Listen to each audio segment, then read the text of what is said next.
are on the topic of what? Yeah? Sorry? Forgiveness. And now we are in the other opposite of forgiveness. It is unforgiveness. And in the forgiveness, we are going to look at the effects of the unforgiveness. Unapokataa kusamehea mtu, because it is a condition. Ni condition kutoka mbinguni. Inasema, forgive and you will be forgiven. If you don't forgive, you will not be forgiven. That's a condition. Unapokosa kusameheana, what happens to you? Hello? When you refuse to forgive, when you say digemurekera, when you say nie mama digagenake what happens after you've said so? Hallelujah. But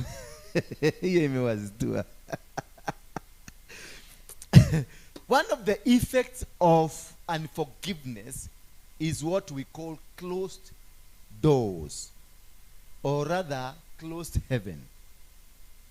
Hallelujah. If you find that your business, your marriage, your work, your life is not operational, refuse to hear from God. Your work, your life is not operational, refuse to hear from God. When you refuse to forgive, you say, I'm not going to listen to you, God. Because Jesus said, when forgive us as we forgive those who trespass us. If you don't forgive, then you are not listening to your master Jesus.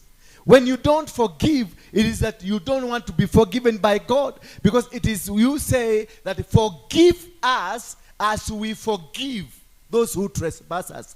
So if you don't forgive those who trespass you, then it means you don't want the mercy of God. And when there is no mercy of God, there are many things that will encompass you.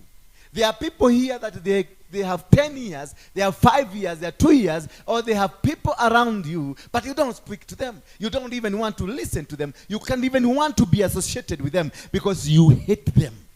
But you are a staunch Christian. You are a pastor. You are an evangelist. You are a prophet. You are somebody so special in the church. You are regarded highly. But there are people you cannot speak to. There are people that you say, I will never forgive them. I will never forget what they did to me. What happens to you? Then you have locked yourself out of God. Because this is a condition of God. Forgive them so that I can forgive you. Or forgive us as we forgive. Because therefore, if you have not forgiven, then don't expect any forgiveness from God. If you have not forgiven them, don't expect anything that coming from God. And that is why we find people are in church forever, but there is no deliverance that is happening to them. Because you have something you are carrying in your heart. You have somebody that you cannot be able to talk to. And therefore, which means you have come here to be delivered.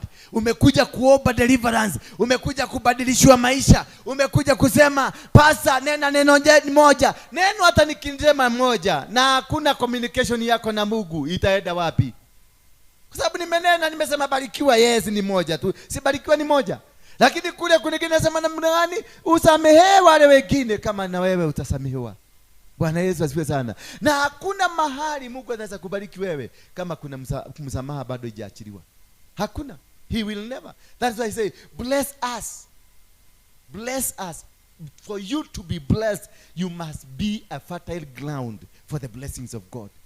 For you to receive the anointing of God, you must be a fertile ground for the anointing. For you to receive the authority of God, you must be a fertile ground for the blessing. If you find that you have something that you cannot be able to let it go, that is in your heart, that it means that you are not a fertile ground. That is it. So many Christians are suffering. So many these Protestant Christians are really suffering. Because the one thing I like about Catholic, they repent every morning. Hallelujah.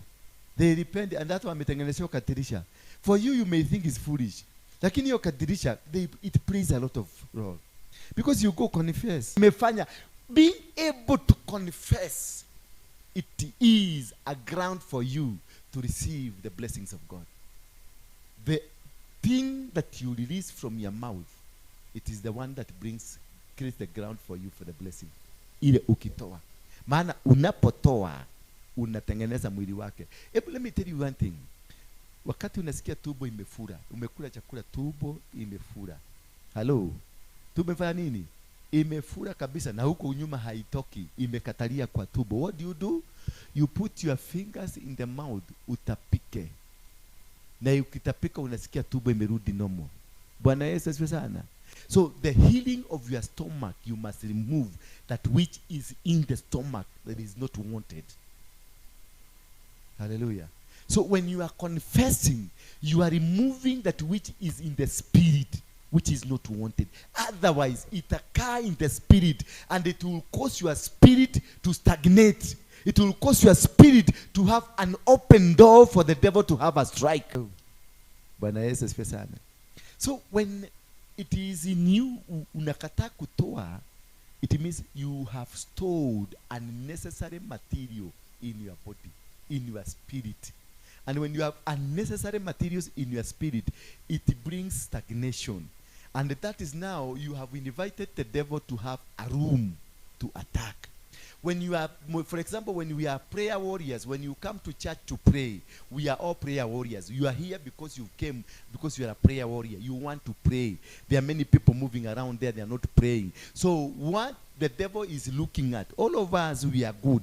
But there is demons who are watching over who and who is here. And therefore they go for the records. Bwana Yesu asifiwe sana. For them to break you down, they just don't break you down. Kule kwa shetani kuna mpango. They know how to attack. They know how to deal with you. They know how to fight you. They know how to bring you down. They are good planners. They know how to plan. They don't look like you. They don't behave like you. They do what? They go for analytical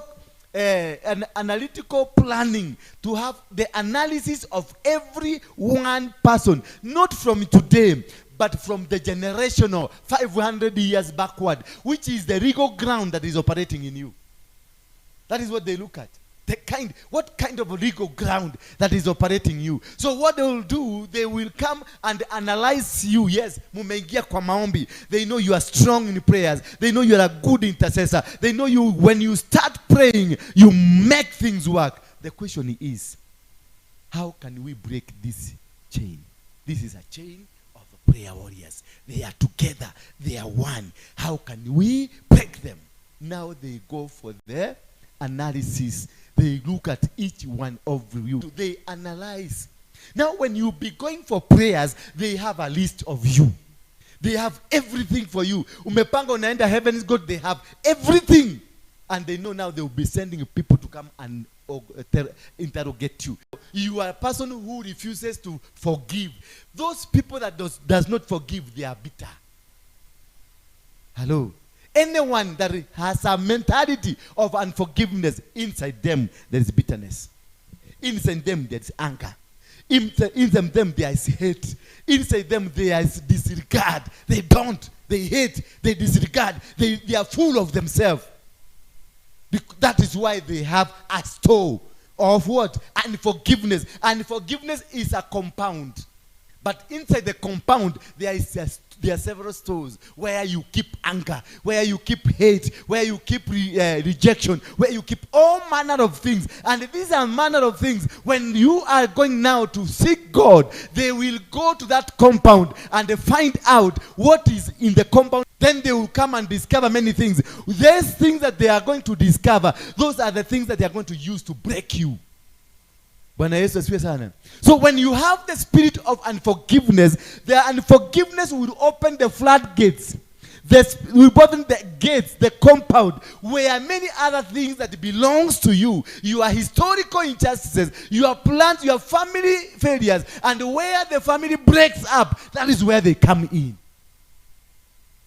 But when you are forgiven, because you have forgiven others, that store and that compound is destroyed by God Himself, because you have confessed, meaning you have destroyed a legal ground for them to come and find where they can pin on. Bwana Yesu asifiwe sana. When ukipata uko na makasiriko, ni kwa sababu hapo ndio wanajuaga, and they will attack on you on the makasiriko. Wakajua kwamba wewe unapenda pesa, they will attack you on the money. Wakajua wewe ni mlafi, unakukula sana, they will attack you on food. na watakuletea chakula mzuri wakati unaenda kufuga. Wakati unaenda Katoroni mnasema ni 21 days ya kukunywa maji.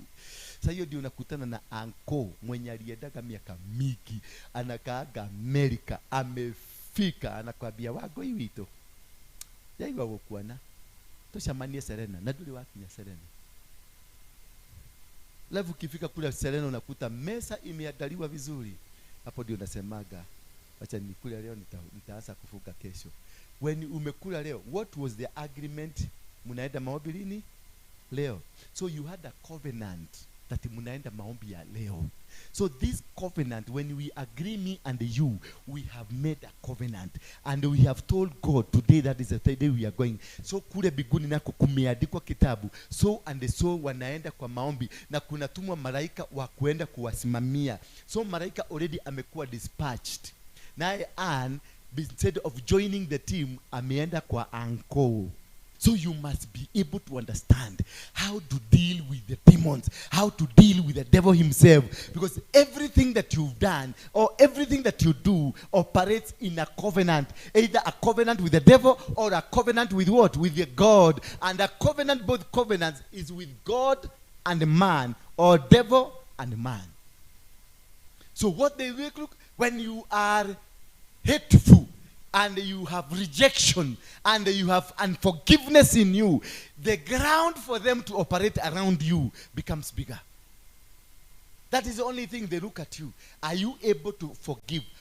This happens most especially to men and women of God, to intercessors, to people in church, to people all over where we are. When you have the business, when you want God to bless your business, when you want God to bless your children, when you want God to bless, then this is what God, the devil looks at. How are you able to forgive? And mostly men and women of God, you discover most of them are not married. Why? There is something that was planted into them to cause them to hate your wife, to hate your husband, so that you will always, this wife will go and do something that you will not want to forgive or to forget.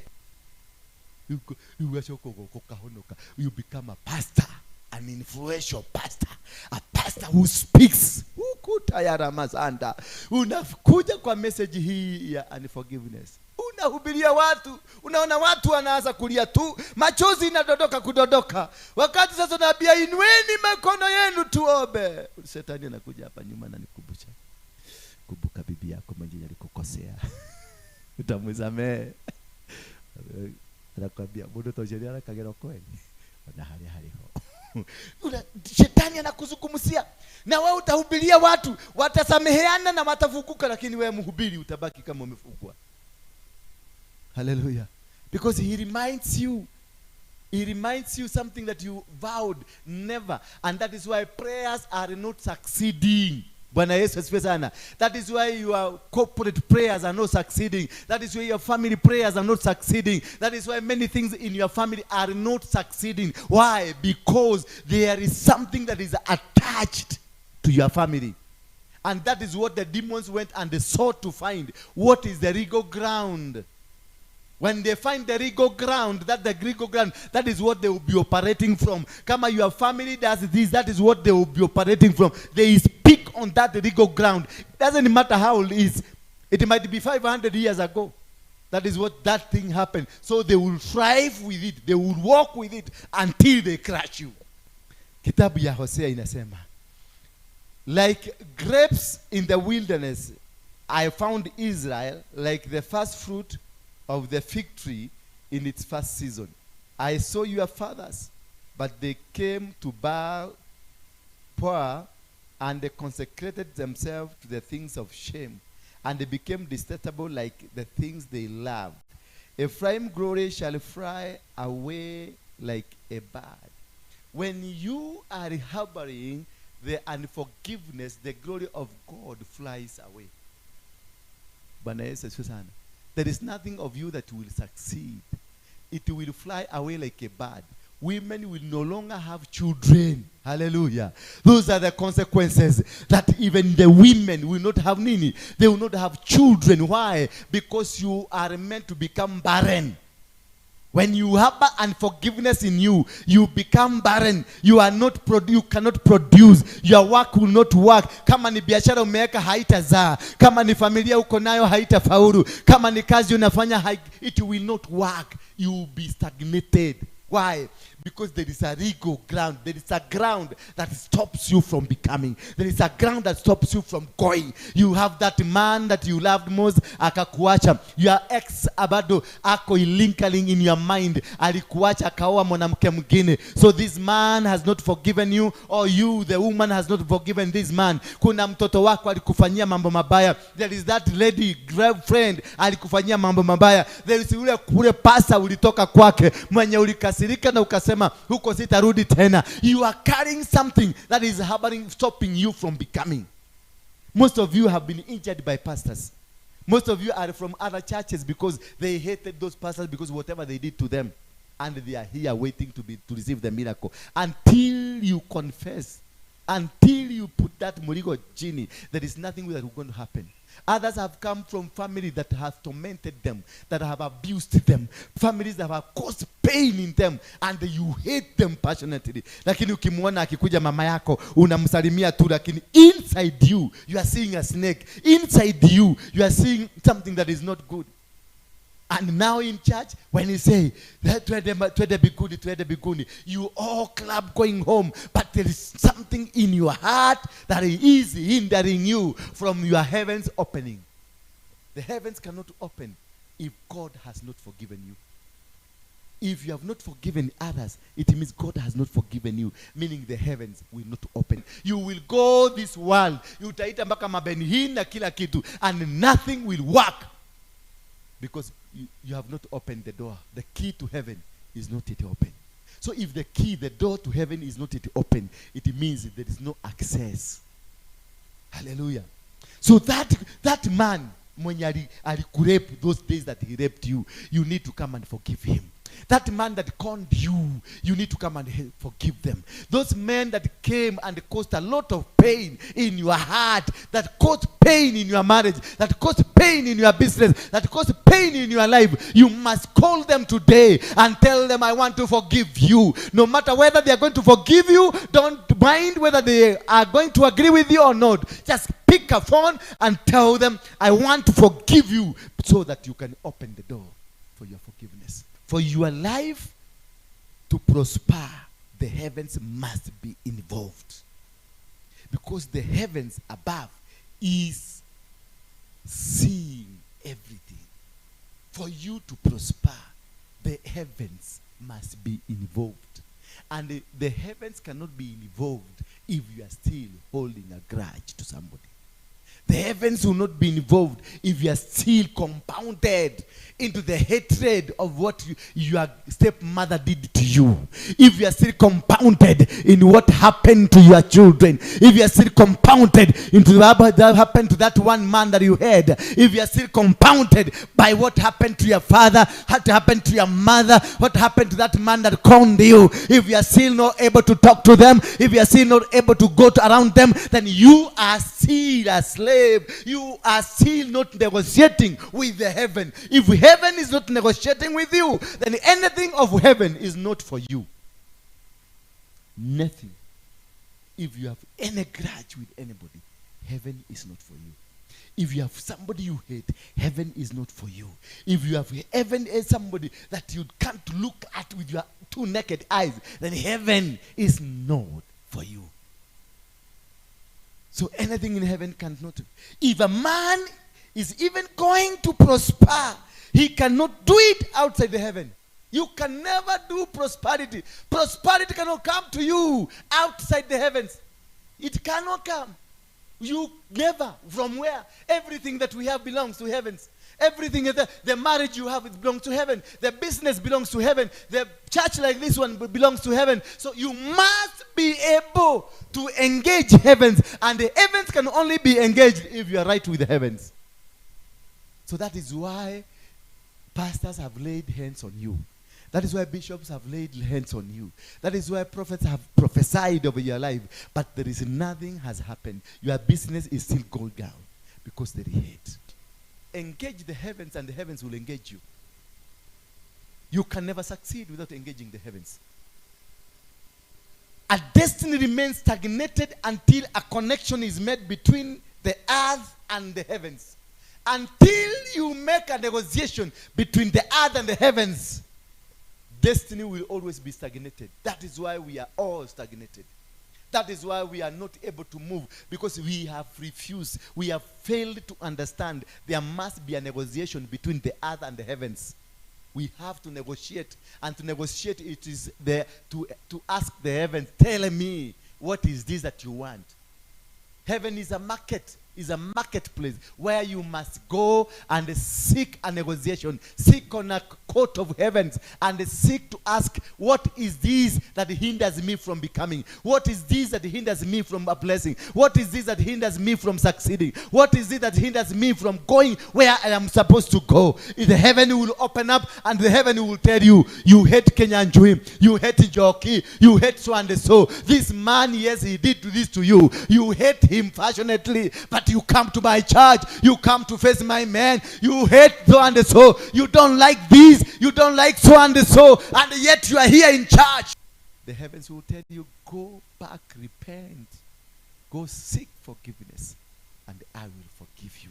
And therefore the heavens will start opening. Heavens will never open to you if you are still disengaged to it. The heavens will not work. When the heavens are closed, look at here now. Look at me. When the heavens are closed, it means you are outside your door. It means you are outside the gates, and the gates have been closed, and here there are hyenas, there are lions around. What will happen to you? What will happen to you? Dogs are all over. And it's night, and the gates are closed. You will shout, and still then you hear the voice of a hyena. Woo! You climb over the walls, and the walls will drop you because you cannot be able to climb over the walls. You are not a lizard. So the hyenas will come and they eat you. That is what happens when your heavens is closed. When your heavens are closed, demon will overcome the person with ease. The demons will just overcome you with ease. If the doors are closed, demons will attack you. Demons will fight you. They will devour your children. They will devour your business. They will devour whatever you do. The demons will have a field, an open field to devour you. That is why you are suffering, because your heavens is closed. Nobody is taking care of you. Nobody knows who is outside there. Nobody knows whether you are there. Nobody knows where you are. You are in the cold. That's why the demons now are dealing with you. And what opens these demons? Demons to allows the demons to come. The demons will come because there is a closed heaven for you. Therefore, because you are not inside the compound of heaven, you are outside. The demons wait you outside because you have been rejected because of what you do, what you are, what is in your mind, what is in your brains, what is in your heart. That is what was called them to lock you out. And when you are locked out, it means you are devoured. You can never come to church, seek God, yet you go to a muganga to seek God tomorrow. It means you have locked your door. You can never come to church today and the next minute you are backbiting somebody, you are fighting somebody. You cannot come to church today, yet you are bringing somebody down. You are locking yourself outside the gates of heavens. You are locking yourself outside, and you are not going to succeed. These are 10 things that are going to happen to you, that the demons will overcome you easily. Number 2, nothing will go smoothly. There is no business you'll do, no marriage you'll do, no ministry you'll do, nothing you'll do, no prayers you'll do that will go smoothly. Nothing. You will struggle. That is where you find you wake up early morning struggling, you walk struggling, you go sleep struggling, even sleeping. Have you found somebody who has wako na stress when you are naraka?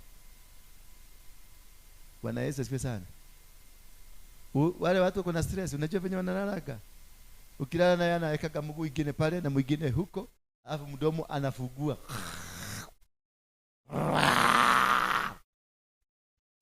Because ameng'ang'ana mchana kutwa. Nothing has worked. Hata kulala ni pain. Kulala kwenyewe ni pain. Unasikia mpaka amefukana. Amefukana kabisa. Because life is not. Hata kulala kwenyewe kumeleta shida. Because the heavens are closed. Nothing works smoothly. You open a small business does not work. You are struggling. You are pushing. Most of you will say, "Ndiakereire kabiashara ndekatindikite nimekasukuma hakaendelei kana nipatia ni chakula tu tunapata hapa." Nothing is happening because heaven is closed. Bwana Yesu asifiwe sana. Watoto wenyewe ni wa kuhuhererio. Unajaribu kuhuhereria mpaka watoto because heaven is closed. Your marriage mwenye umejaribu, wewe ni mtu umeokoka, umehuhereria madhuri, umemuhuhereria, umemtengeneza kila kitu, but nothing is working. Heaven is closed. Bwana Yesu asifiwe sana. In the mistake, where did the mistake? Because when God is on your side, nobody can be against you. When God is with you, when the heavens are operating rightfully with you, no woman, no man, no businessman, no enemy, no what will come against you. You will still overcome them. But when when the heavens are closed, means you are weak. No capacity that can make you move to the next level. So nothing will go smoothly. And number 3, you will plant much but reap very little. You plant a lot. You put a lot of your energy. You put a lot of capacity. You put a lot of weight. Watu wengi unawaajiri kazi. Watu wengi unawapatia mambo ya kufanya. Watu wengi unawaleta wakusaidie. But there is nothing that is coming out of it. You put a lot of your money in it. You go borrow money from the banks. You go borrow money from the friends. You go do a lot of things. But nothing is happening. Unapanda kwenye shamba ya mawe. Others are harvesting. Na unasikia huyo mtu anafanya ako Amerika na analima akiwa Kenya. Mwingine ako Nakuru analima wapi? Maunaroko. Na hajakanyaga hiyo shamba, anaambiwa kuna lori 18 zimepaga mraini huko za kuchukua viazi. Na wewe una shida kwenye shamba. Wewe mwenyewe baka unapaturogo saa 8 usiku naamka kwenda kuangalia kushamba huko. But nothing is coming out of you. The day of harvest nakuta kila kitu imekuwa spoiled because the heavens are not responding. Hello. Pogeza ingine matumachi hapo. Another dose. The whole of your life becomes a struggle. Number 4. Anything that you do, the entire of your life, it is a struggle. Nothing happens. Hata kukunywa maji is a struggle. Hata kukula chakula kwako is a struggle.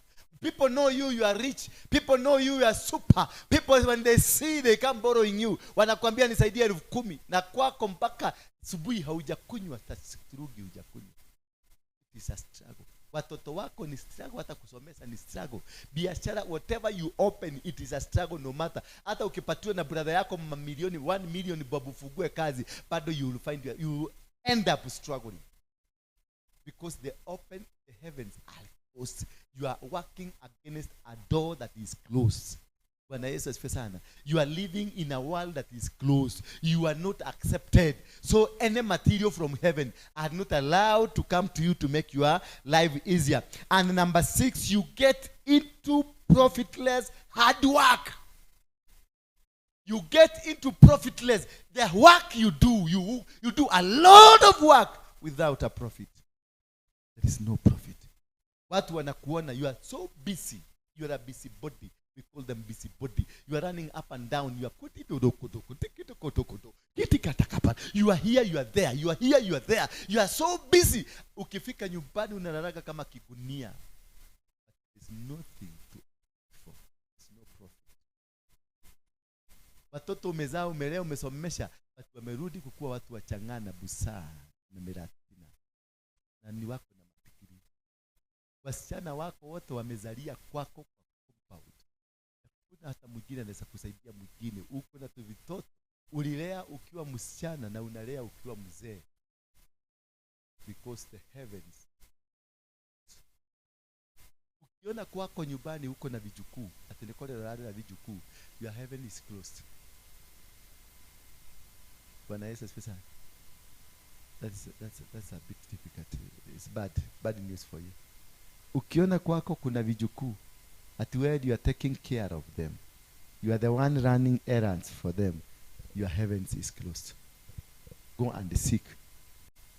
Ukaona mama yako ama baba yako ndio anakulelea watoto, your heaven is closed.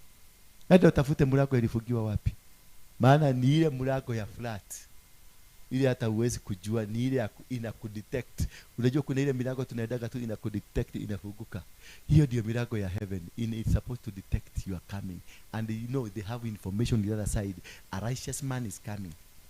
A man who is not holding grudges is coming. Then the door will just open. But if they know that you are not, the door will not respond. And nobody will come to open because it's an automatic door. That is why you seek help from everybody from anywhere. Nobody is able to help you.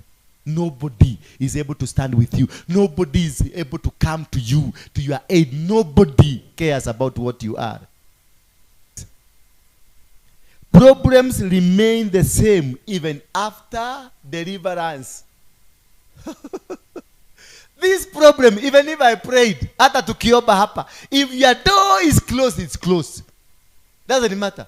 I cannot command God to open the door. I command the demons to go. But this demon, why are they on you? Because you have shut your door. Hallelujah. So, even if you go for any deliverance, doesn't matter where you go. As long as your doors are closed, as long as you harbor a grudge, as long as you hate somebody, as long as there is somebody you cannot talk to, I'm telling you, deliverance will not work on you. Your business will not succeed. Anything that has affected your life will not change. So even if you deliverance, even if umeombewa, kitu ya kwanza, seek forgiveness. Don't go to a pastor to pray for you if there is something. The Bible says if you discover ulikuwa unataka kutoa dhabihu hapa kwenye madhabahu, ukumbuke kuna mtu ambaye mmekosana naye, drop it here, go reconcile, then come back. Oh, devourers are released upon the labor of a person. Devourers are released. Vitu vya kukuja kukula vitu zako. Kama vile uliona wana wa Israeli in the book of Judges 6 from verse 1. And the children of Israel did evil in the sight of God. And God was not happy with them. Hallelujah. And he subjected them to punishment to the hands of the Midianites for 7 good years. Let's look at the book of Ephesians 4, verse 31 to 32. Ephesians 4, from 31 to 32. And lastly, but not least, your expectations are cut off.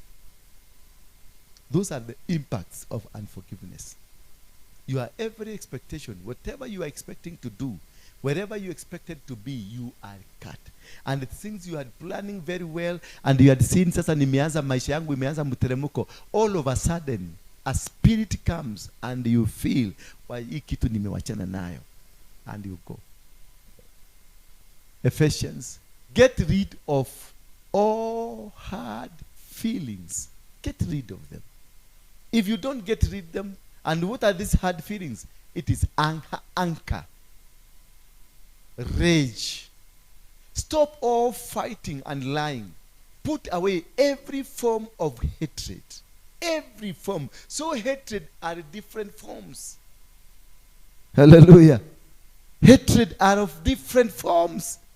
So you must get rid of every form of hatred. You must get rid of anger in you. You must get rid of rage and fighting and lying. You must get rid of this for you to move on. That anger that is in you, remove it, because it is a product of unforgiveness.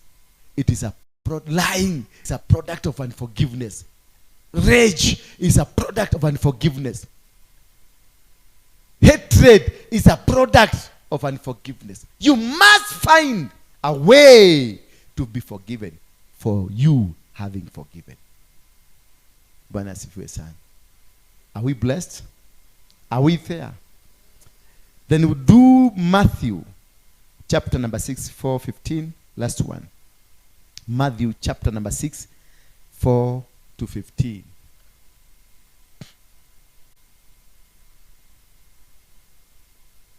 Then your giving will be done secretly. Your Father will reward you. He sees what you do secretly. When you pray, do not be like those who only pretend to be holy. They love to stand and pray in the synagogues. On the street corners, they want to be seen by others. What I am about to tell you is true. They have received their complete reward. Why? That kind of a deceitful life that we pretend to live, it has a reward. Tusimame kwa miguu yetu.